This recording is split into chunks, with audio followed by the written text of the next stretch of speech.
दोस्तों बहुत सारे प्रश्न आए कि गुरुजी छठे भाव में सूर्य का क्या फल होगा। देखिए दोस्तों, कुंडली अपने आप में एक बहुत बड़ा रहस्य और बहुत बड़ा ग्रंथ है, बहुत गहन अध्ययन का विषय है।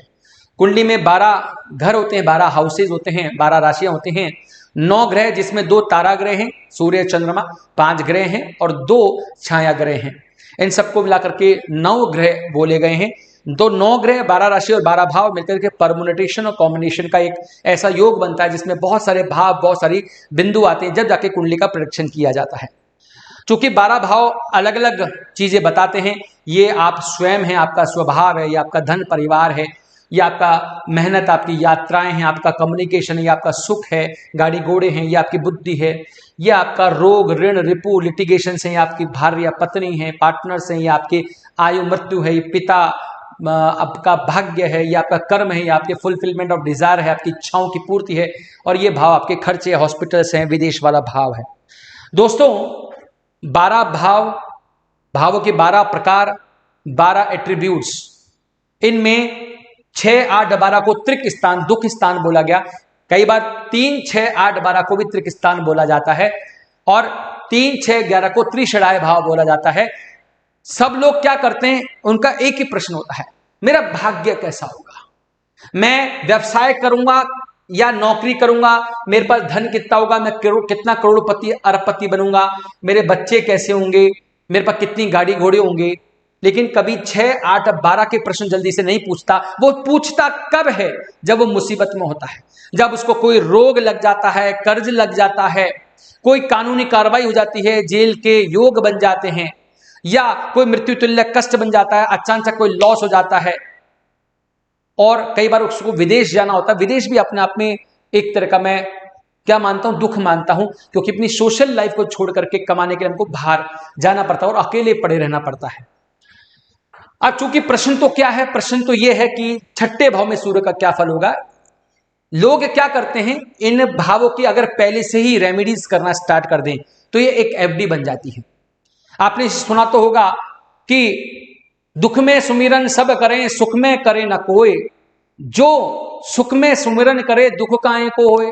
तो अगर हम पहले से ही हमारी कुंडली को जान करके उसका गहन अध्ययन करके 6, 8, 12 जो कि आने वाले हैं या आ चुके हैं या चल रहे हैं, उनका उपाय कर ले, रेमेडीज कर ले, अपने सनातन धर्म की रेमेडीज, तो जो इनके नेगेटिव प्रभाव हैं वो कम हो जाते हैं, खत्म नहीं होते। दोस्तों भगवान तो पत्थर फेंकेंगे, बस कैच करना आ जाए। एक तो आपको मारुति कार मिल जाए और सड़क पे गड्ढे गड्ढे मिल जाए, मारुति कार को नहीं, जिसमें गड्ढे नहीं होते, स्पंज ज्यादा नहीं होता, शॉकर्स अच्छे नहीं होते। एक आपको मर्सिडीज मिल जाए, तो आप उसी रास्ते पे चल रहे हो, मर्सिडीज से एक मारुति वाला चल रहा है, तो आपको पता लग जाएगा लाइफ कैसी चल रही है।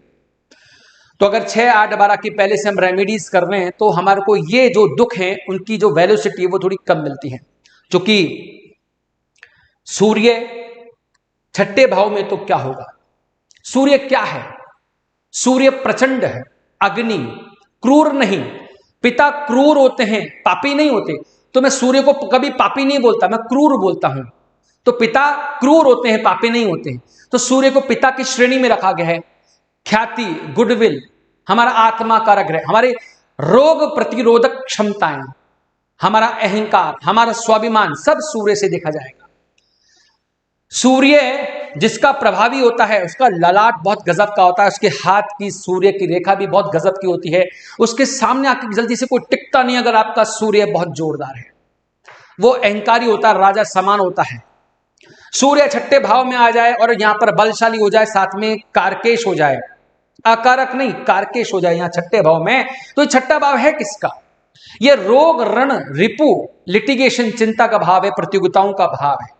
इससे गुप्त शत्रु देखे जाते हैं, गुप्त बीमारियां देखी जाती हैं, बड़ी बड़ी बीमारियां इससे देखी जाएंगी, छोटी छोटी बीमारियां इससे देखी जाएंगी। तो छोटी छोटी गुप्त बीमारियां, गुप्त शत्रु, रोग, लिटिगेशन, कानूनी कार्रवाइयां, चिंता, इस सब आ बैल मुझे मार, इस सारी चीजें यहीं से देखी जाएंगी। और सूर्य यहां आ जाए, सूर्य का अस्तित्व, सूर्य का प्रकाश, सूर्य के एट्रीब्यूट, सूर्य का प्रभाव यहां आ जाए और शुभ आ जाए, तो दोस्तों यहां ये शत्रुहंता का योग बना देते हैं और शत्रुअंता का योग क्या करता है? शत्रुओं का खात्मा करता है। जब किसी प्रकार का शत्रु हो, चाहे रोग का शत्रु हो, लिटिगेशन का शत्रु हो, कोई भी हो, सब आने से डरते हैं। ख्याति पा लेता है यहाँ व्यक्ति आकर के, अच्छी ख्याति मिल जाती है। अगर ये प्रतियोगिताओं को पार करता है, कंपटीशन को लड़ता है, तो अच्छे गवर्नमेंट सेक्टर में जा सकता है। गुरु के साथ इसका प्रभाव आ जाए तो कई बार मेडिकल जोन में चल जाता है, या फिर कहीं ना कहीं लेक्चरशिप में चल जाता है, या फिर कहीं ना कहीं गवर्नमेंट के एरिया में अच्छी जगह चले जाता है। सूर्य यहां अगर प्रभावी हो जाए, अच्छा हो जाए। अब अच्छा और प्रभावी बार बार मैं क्यों बोल रहा हूं? तो यहां देखा जाएगा कि इनका अंश कितना है। आपने सुना होगा 0 से 6, 6 से 12, 12 से 18, 18 से 24, 24 से 30। इसमें बच्चे से लेकर के मृत्यु तक की डिग्रियां होती हैं, अंश होते हैं। अगर सूर्य यहां कमजोर है, बिल्कुल बच्चे हैं या मृत अवस्था के अंदर हैं, तो यहां पर ये कमजोर माने जाते हैं, पीड़ित हो जाते हैं। तो जितने मैंने आपको फायदे बताए वो फायदे नहीं होते हैं। रोग आएगा, निकल वो भी जाएगा, पर बहुत मध्यम गति से, टाइम लगेगा, उसके अंदर समय लगेगा। अरे भाई, मैंने कई बार बोला है कि अगर एक ड्राइंग रूम में 2 साल का बच्चा है और 98 साल का बूढ़ा है और डाकू आ जाएगा, तो क्या कर पाएंगे?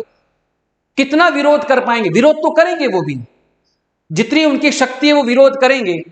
हो सकता है उनकी आड़ से भी वो चोर भाग भी जाए, क्योंकि बड़े बूढ़े की आड़ तो पहाड़ जैसी आड़ होती है भाई साहब। तो क्या होगा? यहां पर सूर्य का रोल अच्छा होता है। ये कारकेश होने चाहिए लग्न के हिसाब से, साथ में नवमांश दशमांश में इनकी स्थिति अच्छी होनी चाहिए, साथ में एक ग्रह से प्रेडिक्शन भी नहीं होना चाहिए, क्योंकि बहुत सारे ग्रहों का भी प्रभाव पड़ता है। तो मैं भी सिर्फ सूर्य की चर्चा कर रहा हूं। जितने पापी ग्रहों की दृष्टि इन पे पड़ती जाएगी, जितने पापी ग्रहों की दृष्टि पड़ जाएगी, या ये किसी शत्रु ग्रह की राशि में आ जाएं, या इनका प्रभाव और खराब हो जाए, तो जितने ये विषम स्थिति में चलते जाएंगे, जितने ये कमजोर होते जाएंगे, जितने पाप ग्रहों की दृष्टि में आते जाएंगे, उतना ही उनका फल खराब हो जाएगा। अदरवाइज अगर सूर्य यहां पक्के हैं, अच्छे हैं, तो यहां पर ये सूर्य बहुत अच्छा फल देंगे। और सूर्य की जो 7वीं दृष्टि होती है वो कहां पड़ेगी? सूर्य की 7वीं दृष्टि पड़ेगी आपके 12वें भाव पर। जो 12वां भाव होता है वो होता है हॉस्पिटल का भाव होता है, खर्चों का भाव होता है, एक्सपोर्ट इंपोर्ट का भाव होता है, व्यसन का भाव होता है, शयन सुख का भाव होता है। दोस्तों, अगर यहां पर सूर्य दृष्टि डाल रहे हैं तो सूर्य यहां पर एक नेगेटिव इंपैक्ट करते हैं। क्या? क्योंकि ये शरीर का 12 भाव, जिसे हम लेफ्ट पार्ट बोलते हैं, तो यहां जो आपकी आंख होती हैं, आंखों से रिलेटेड रोशनी में कमजोरी देते हैं, बाल उड़ा देते हैं, विटामिन सी की कमी हो जाती है, शरीर में रोग प्रतिरोधक क्षमताओं की कमी हो जाती है, क्योंकि एकदम से इनकी दृष्टि यहां पड़ रही है। फिर अगर ये और भी विषम परिस्थिति में है, कमजोर हैं, पाप ग्रहों की दृष्टि में ज्यादा से ज्यादा आ चुके हैं, तो ये दृष्टि यहां अगर डालेंगे तो ये भाव खराब होता जाएगा। अन्यथा इस भाव में भी ये रोग प्रतिरोधक क्षमता दे देते हैं। क्योंकि सूर्य, जब आपने सुना होगा, जब सूर्य अचानक तेजी से हमारे आंखों के सामने आता है तो हमारे आंखों की रोशनी एकदम से ब्लैंक हो जाती है, दिखता नहीं है। इसी प्रकार सूर्य सीधे डायरेक्ट पावर इसको देते हैं, तो यहां पर जो भी पुरुष होते हैं, महिलाएं होती हैं, उनके जीवन में आंखों की समस्या, त्वचा रोग की समस्या, सनबर्न की समस्या, यहां पर विटामिन सी की समस्या, रोग प्रतिरोधक क्षमता की समस्या, इम्यूनिटी पावर कमजोर हो जाता है, शरीर में कमजोरी आने लग जाती है। तो इस प्रकार की सूर्य यहां पर देते। अब करना क्या चाहिए? सूर्य को लगन के हिसाब से अगर सूर्य कमजोर कारक हैं, कमजोर हैं, तो उनको बल दीजिए। कारकेश हैं, अच्छे हैं, कमजोर हैं, और उनको लोग पीड़ित भी कर रहे हैं और कमजोर हो रहे हैं, तो उनको बल दीजिए। सूर्य को अर्घ दीजिए, आदित्य हृदय स्तोत्रम का पाठ कीजिए, सूर्य अपने पिता को प्रणाम कीजिए, जो भी अपने चाचा काका ताऊ हैं, जो पिता समान है, उनको प्रणाम कीजिए, सूर्य नमस्कार कीजिए। सूर्य नमस्कार करना बहुत जरूरी होता है। सूर्य नमस्कार करते हैं तो हमारे माइंड की स्थिति, हमारी शारीरिक स्थिति बहुत सुधरती है। तो ये आप सूर्य को इस प्रकार से ताकत दे सकते हैं। अन्यथा अगर सूर्य विषम परिस्थितियों में हो, नेगेटिव प्रभाव दे रहे हैं यहां पर और वहां पर भी, तो सूर्य से संबंधित कारक पदार्थों का दान करना चाहिए। तो दान करना चाहिए या ग्रहण करना चाहिए, उसके लिए अपनी कुंडली का अध्ययन करना चाहिए कि बाकी के ग्रहों का क्या प्रभाव पड़ रहा है, कितना नेगेटिव कितना पॉजिटिव प्रभाव पड़ रहा है। दोस्तों, इसको देख करके ही सूर्य का निर्धारण करना चाहिए।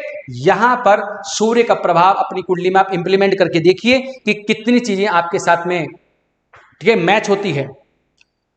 और अगर आपके कारकेश हैं तो उसको मजबूत कीजिए, और अगर आपके मार्केश हैं तो उनका दान कीजिए, उनके कारक तत्वों का दान कीजिए। नमस्कार।